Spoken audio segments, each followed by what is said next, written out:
péchés et les iniquités d'Israël rebelles sont préservés. Et le rapport présenté nous indique que si nous imitons leur exemple de transgression et que nous nous éloignons de Dieu, nous tomberons aussi sûrement qu'ils l'ont fait. Ce n'est pas une condition, chers amis. Nous tomberons aussi sûrement qu'ils l'ont fait. Il y a une condition. Le si. Si nous imitons, la condition est dans l'imitation. Mais si nous imitons, c'est certain que nous allons tomber aussi sûrement qu'ils l'ont fait. Ces choses leur sont arrivées pour servir d'exemple et elles ont été écrites pour notre instruction à nous qui sommes parvenus à la fin des siècles. Dans The Review and Herald, le 1er août 1893, elle nous dit « À ceux qui sont fiers de leur lumière et cependant ne réussissent pas à marcher selon celle-ci, nous sommes tous coupables. Je suis coupable. Oh, je connais la loi de Dieu. Je connais le message de la justification par la foi.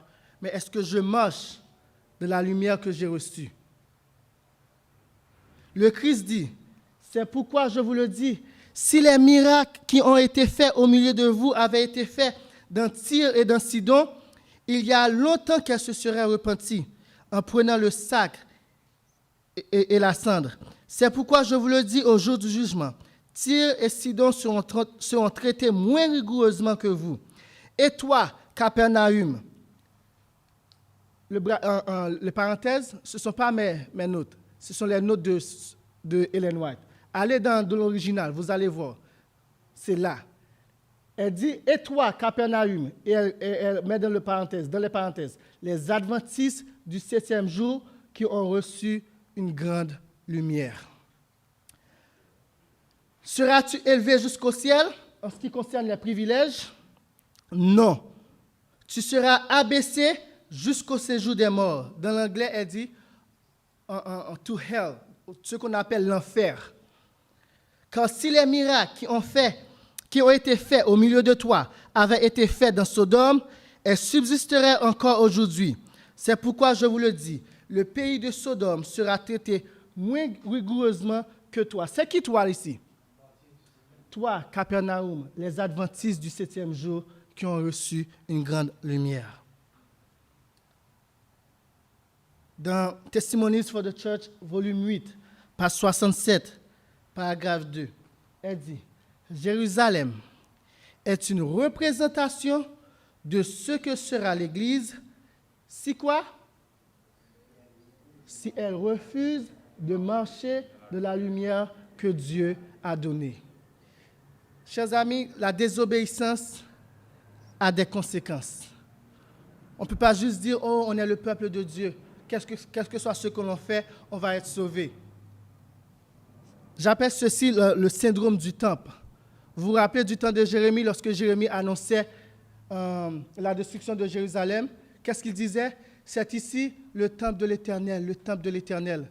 Le temple de l'Éternel est ici, on ne peut pas être détruit. Le peuple de Dieu ne peut pas être détruit. Mais si vous désobéissez, c'est ce que l'Esprit de Dieu est en train de nous dire. Si nous ne marchons pas de la lumière que nous avons reçue, que Dieu nous a donnée,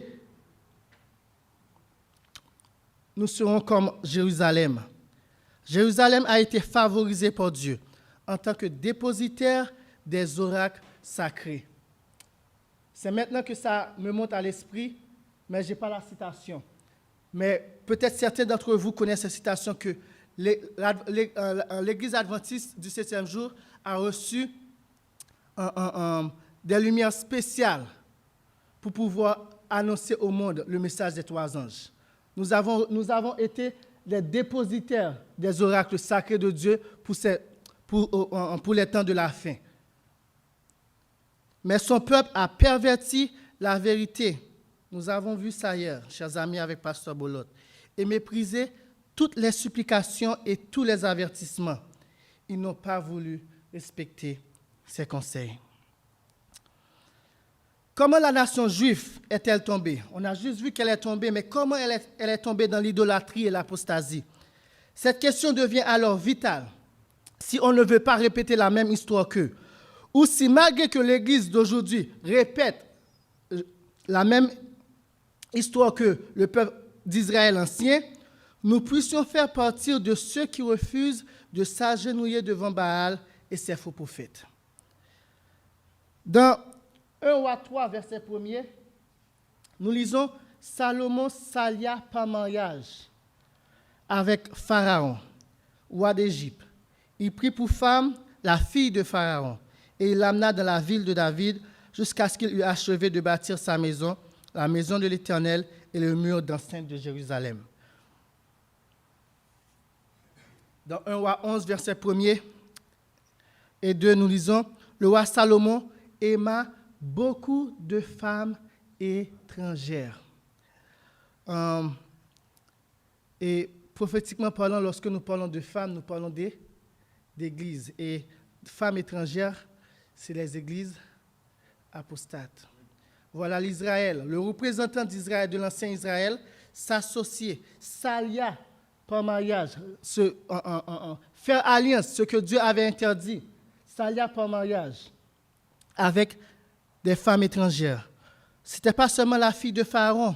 On nous dit les Maobites, les Ammonites, des Édomites, des Sidoniennes, des Étiennes, appartenant aux nations dont l'Éternel avait dit aux enfants d'Israël, « Vous n'irez point chez elles, et elles ne viendront point chez vous.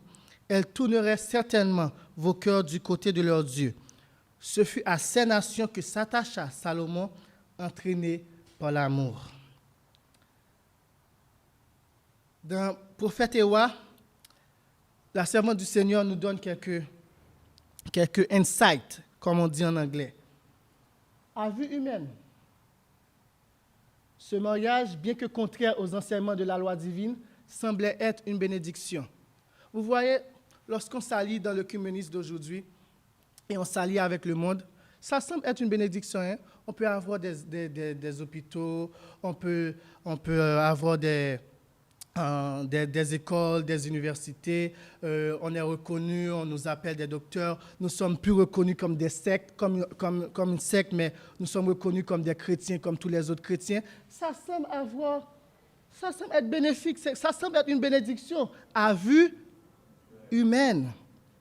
Quand la femme païenne de Salomon se convertit et se joignit à lui pour adorer le vrai Dieu. De plus, Pharaon rendit un service important à Israël en s'emparant de Gézer, en tuant les Cananéens qui habitaient dans la ville et en la donnant pour dot à sa fille, femme de Salomon. De l'argent, de la terre. Prenez ce que vous voulez, on est alliés, on est amis. Celui-ci rebâtit cette ville et fortifia apparemment son royaume sur la côte méditerranéenne. Mais en contractant une alliance avec une nation païenne et un mariage avec une princesse idolâtre, Salomon fait quoi?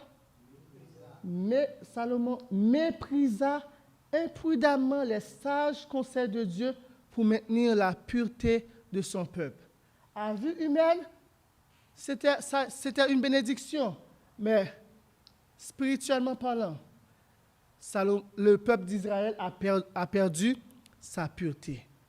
De même, l'Israël moderne, l'œcuménisme peut apparaître très bien, bénéfique, mais voilà la conséquence pour le peuple. Le peuple perd sa pureté. L'espoir que sa femme, d'origine égyptienne, pourrait se convertir n'était qu'une faible excuse pour son péché. Alors que ses penchants triomphaient de sa raison, sa confiance en lui-même grandissait et il cherchait à accomplir les desseins de Dieu selon ses propres vues. On va essayer de faire ça par nous-mêmes. Vous vous rappelez de la citation que Pasteur Boulot a lue hier? Mettre sa confiance sur la force humaine. C'est ce que Salomon essayait de faire. Et le peuple d'Israël moderne est tombé dans ce même piège.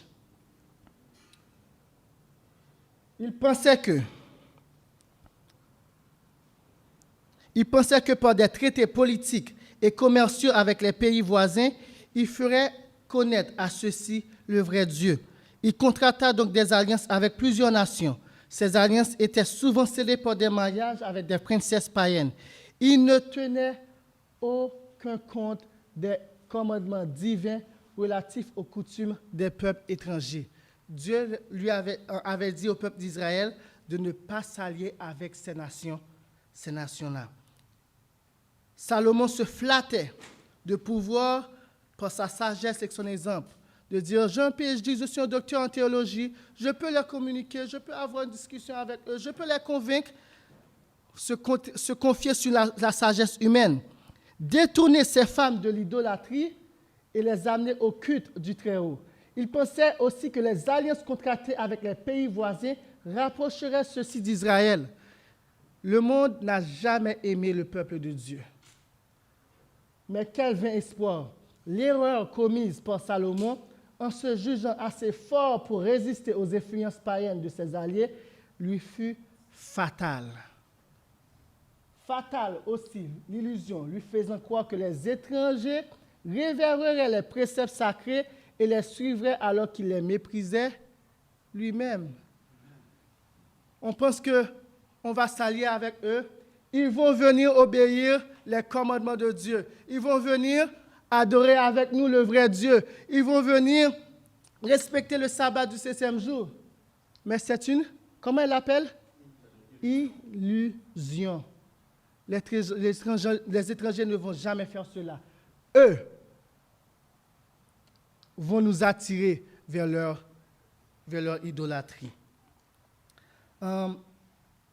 Et cette précédence de Salomon, ses fils l'ont continué. Akab,